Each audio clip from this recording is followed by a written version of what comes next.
Hello everyone, welcome back to Durbanites FPL Game Week 1 review, Game Week 2 preview for the next season. So let's look at the table for after Game Week 1. Pitch Perfect is our leader for the first game week. Well done to Fathi. Really picking up a small lead there, 5 points, but definitely a good start and good start for Coconuts Darren as well this year, starting from the beginning of the league. New entrant Kaleji Pool is there, 68, so it's all still very tight at the top, but it is only the first game week. And where's our current champion? At number 10. So again, early days, but there's an early lead here by Fathi. Let's see how long she can hold that. Now, let's look at the player selections. So again, looking across our teams, 6 players featuring on more than half the teams available this season. Alexander Isaac is the one who is most prominent. 9 out of 10 managers choosing him. Matt Turner in 6 out of 10 teams. But you can imagine that would be only because of the pricing, I imagine, because he didn't even play. But then you've got Anthony Gordon, Mo Salah, Pedro Porro, Erling Haaland. These are favorites from last season, all coming in out of 10, backing them up. But there were a few players that made the big difference here. Mateo Kovacic, stunning goal and a clean sheet for Manchester City. 1 out of 10 manager having him, but unfortunately keeping him on the bench. Chris Wood, 2 out of 10 managers scoring 9 points for him. A good goal as well for Notts Forest. Nusser Mazraoui on his Manchester United debut, 2 out of 10 managers scoring from him. And of course, star boy Bukayo Saka, 4 out of 10 managers capitalizing on that double-digit haul for him in game week 1. Now, looking at the hits and misses for this week, on the hits, we got Didi. So this is the Kaleji Pool team. 30 points in defense and backline. It's actually one of the better defensive performances, but the defense was really on the go here because we had 4 other users or 4 other managers that had 25 plus points, including our perennial defensive specialist Squish getting 25 plus points from that backline. And then one miss here with Hussein having a hot bench, 19 points sitting on his bench. Quite unfortunate, could have actually taken him right into the lead at the beginning of the season. Now, let's look at the best possible selection based on our game week 1 selections. Andre Onana getting the back line there, 6 points from him. And then looking at the defense, all of them doing really well. So you can see us playing a 5-4-1 this week. Alexander Arnold, Mazraoui, Martinez, Pedro Porro and Guardiola making up the back line. Really, really strong back line. And then in the midfield, Kovacic, Jota and Bukayo Saka, with Mo Salah being the captain, so picking up twice his points there, and then Chris Wood being the lead-off striker. So Haaland, Isak having to play second fiddle to Chris Wood this week, sitting on the bench, and then of course James Maddison with his assist in the Spurs game, and then Flecken picking up the backup goalkeeper. Now this team would have got you 113 points in game week 1, with a total of 134 if you played your bench boost at a cost of 95. So a very, very selectable team, and quite interesting to see that split. Now Kovacic was lucky to get a game because of the injury to Rodri, so making the most of it and now probably guaranteeing himself some additional game time. Now, let's look at the fixture rating coming up, guys. So, game week 1 is down, so we're focusing on the next 5 game weeks. And you can see that Chelsea, after that early Manchester City game, now have a run of 5 very winnable games and a super strong squad. So, look to those players. Fulham as well, after getting through Manchester United, do have Newcastle in game week 5, but otherwise again winnable games coming up and good squad that they have. Very, very strong squad. Andres Pereira looking really dangerous, Alex Iwobi as well, and Adama Traore on that wing. Then you have Liverpool again, got Manchester United in game week 3, which is winnable and debatable, but otherwise some very good winnable games. Mo Salah seems to be on good form to start off, a little bit tricky with their forwards, but otherwise looking solid. Man City have some tough games coming up, game week 5 and 6, but for the next 3 weeks, again, very winnable game. You have to look at them this week for Ipswich. It's a home game for Man City, so the defending champions, first home game of the season and taking on Ipswich. They're going to look to put some goals behind them here. Then you've got Newcastle, got fairly okay games coming up, but some tough ones as well. And then, of course, you've got Notts Forest, who have winnable games in these first 6, except for the Liverpool one, which will be tough. And then Southampton, if you're looking for a gamble, also have some good games against newly promoted teams as well. Really nothing to call out from the game so far, but again, worth it if you're looking at some bargain basement signings. Now, looking at who to be cautious with, Arsenal, after having that win against Wolves, tough games coming up. Aston Villa are not to be trifled with, and then Spurs and Man City coming up game week 4, game week 5. It's a tough start for Arsenal, even with the fantastic players that they do have. Aston Villa similarly have Arsenal this week. After that, it eases up a little bit, but they have lost a little bit of talent during this transfer window, looking to rebuild, and possibly a lot of news happening for them in the week to come.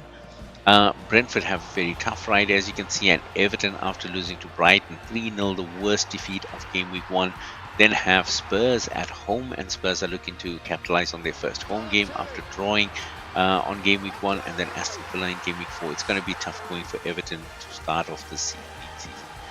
Same with Ipswich. They've had Liverpool in game week 1, Manchester City in game week 2. I can't imagine a worse start to the season for them. However, from game week 3 onwards, you might want to look at some of their players. Really, really good looking against Liverpool in that first half. They held them, and they really did make them work. Some really fast players there, some really good talents you might want to consider bringing in. West Ham, Bournemouth, and Leicester. The colours say it all. Very, very tough selection. One clearly winnable game for each one of them in the first 6 to start off. I would say, even based on their current setup, on their performance last season, etc., you might want to be very careful about picking players from here. Jamie Vardy is kind of perennial favourite, so I mean, look at him scoring last week against Spurs as well. But he is older, likely to get some knocks. Bournemouth have now brought in as well Evan Nielsen when we look at the transfers to replace the, of course, loss of Dominic Solanke. But again, a very tough start for him. So rather look at him post game week 6. But let's have a look at that further. So looking at transfer news, not much to update from what happened last week, of course, on the outgoings. But this is the last week of the transfer window, the first transfer window for the summer. So consider there will be a lot of updates during this week. One of them that I haven't updated here, but of course it's coming up very shortly, will be the return of João Felix on a permanent transfer, 7-year deal coming into Chelsea. So look at him to start leading the line for Chelsea. For those that are owning Nicholas Jackson and Mark Gui, you've got to be careful about that one. But looking at Evan Nielsen for Bournemouth, that's the one addition that has come in here. So look to him to start leading that line against for Bournemouth now that Dominic Solanke has moved in. Semenyo has been doing well, but he's not an out-and-out striker, and Evan Nielsen looking to fill that gap. In terms of interleague moves, just one that we have to call out, which is Van der Berg. So Seth Van der Berg has moved from Liverpool to Brentford. Brentford again trying to build up that defense. So Fabio Carvalho is in there now. You can see Van der Berg is now moved from Liverpool as well. So that pairing, quite talented if they were at Liverpool, but couldn't break through in the squad. But at Brentford, I'm sure they're going to be able to play a bigger role as Brentford look to survive this season as well. Looking at the back line here in terms of picks for this week, so Verbruggen is out, Stolasic still out, quite a few defenders injured here. So Manchester United still missing Malacia, Yoro, and Shaw. Mings picked up a knock after just one game, after missing a lot of last season, so it's quite unfortunate for him. Estupinan is now moved out of being out to being doubtful, but I still don't know whether he'll get a run against Manchester United. They might just save him. Botman is out for Newcastle. Sharp picking up that red card against Southampton, so he's out as well. Reece James is still out for Chelsea, as is Branthwaite for Everton, so he moved from doubtful to out. So this is going to be super tough for him. And now looking at the goalkeepers for picks. So Robert Sanchez apparently is now going to be the number 1 for Chelsea. So with their run of games coming up, he's a good pick to have for some clean sheets. Nick Pope doing real well for Newcastle, and they have some good games coming up, but you might want to have a good alternative for him so that you can swap them out as the tougher games come up for Newcastle. Bernd Leno is a good option for that, of course, from Fulham, with Fulham's run of games coming up. And of course, with Man City's run coming up, Edison doing well in goal, picking up a lot of points in game week 1 might be one that you want to look at. At the back end, of course, you've got Pedro Porro. Now, Spurs don't have fantastic games, but Pedro Porro can show that even though he doesn't get clean sheets, he is a goal threat. Same with Alexander Arnold, able to keep clean sheets and get bonus points, assists, etc. Trippier didn't play in first game week, Hopefully he will be back now, especially with the defensive issues now at Newcastle. And then Mazraoui, we've got to give him a call out after his performance in game week 1, so for Manchester United. And then Guardiola and Walker for Man City. Robinson for Fulham, who had a really good game, went really close to scoring as well. And Chelsea again with that run coming up, Cucurella and Gusto. You got to look at them. They are playing well as inverted fullbacks. Lot of chances to get assists and take shots into goal. So just keep an eye on that. Looking at the midfield, again, not much to call out except Rodri's injury at Man City, which wasn't published last week, and then also Oscar Bob, who had a fantastic preseason, but now is out. Spurs lose out on Rodrigo Betancourt again. It is super unlucky for him after being out for a lot of last season. Came back on his return game, got tackled from behind, quite an unfortunate tackle, which has now ruled him out for the start of this season. Notts Forest also facing a bit of issues there with Elanga now doubtful and Danilo out. But otherwise, Tonali is still suspended for one more game. He should be back in the next game week, so just keep an eye out on that for the Newcastle fans as well. Brighton still struggling a little bit with midfield. It didn't trouble them against Everton, but I think Manchester United might be more of a challenge for them. So just calling it out for you to be aware. In terms of picks, Raheem Sterling is removed from the list this week, and the reason for that is because Chelsea have started entertaining a transfer offers for him, so it looks like he might not be part of the squad. So that's why I've specifically left him out. But you've got Cole Palmer, who should definitely be on your team if you're backing Chelsea in the next 5 games, and Pedro Neto as the speedy winger. Kovacic breaks into the picks because of his fantastic performance in game week 1, and of course with Rodri out, it's very likely that he will play this week. And Kevin De Bruyne, playing in an unorthodox wing position last week, did really well, had a few good crosses in, so well worth the call out. Anthony Gordon had a fairly quiet week, not unexpected after an extended run in the Euros, but expected that he will do better for Newcastle, so we're putting him in there, and he's a good budget choice. Smith Rowe did well for Fulham in the 60 minutes that he played. Expected that he will do better with Traore, with Andreas Pereira in the game weeks to come for Fulham. Same with Liverpool, quite a nice quartet there. Salah, Luis Diaz, McAllister and Jota, all of them played well in game week 1. Salah once again did not fail to score. 9 game week 1s in a row that he's picked up figures, and of course last week's best scorer, so you got to think twice before leaving him out. Gibbs White for Forest is still in there. Eze from Crystal Palace had a fantastic game in game week 1. Unlucky not to score, but a lot of chances. And then for Spurs, with the game week coming up, they've got Son at home and Madison. You've got to consider Spurs at home will want to get this big win. Ange Postecoglou is going to go all out attack.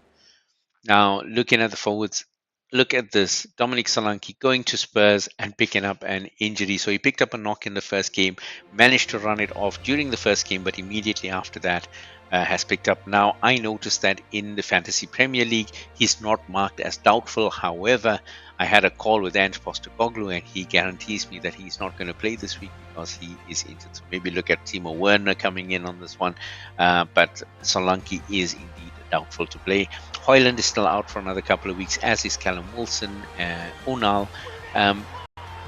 Ewan Ferguson is doubtful, but he is back, so there's a 50-50 chance of him playing. And Ivan Toney, very similar to Raheem Sterling. There are still talks now currently that he might move in this transfer window, so Brentford have left him out of their squad, so he's not training with them and not currently part of their playing squad until such time that the transfer window is over and speculation closes.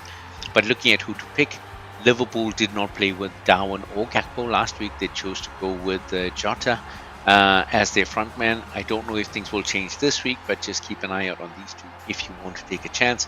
Alexander Isak, you gotta back him to do something different. I mean, again, stunning form last season. Didn't do too badly in the first game, just unlucky not to score. Mainly because Newcastle were also down to 10 men for a lot of it. So look at him to do better in the weeks to come. This is the big one, guys, for game week 2. I know he's expensive. I know it's difficult if you don't have him.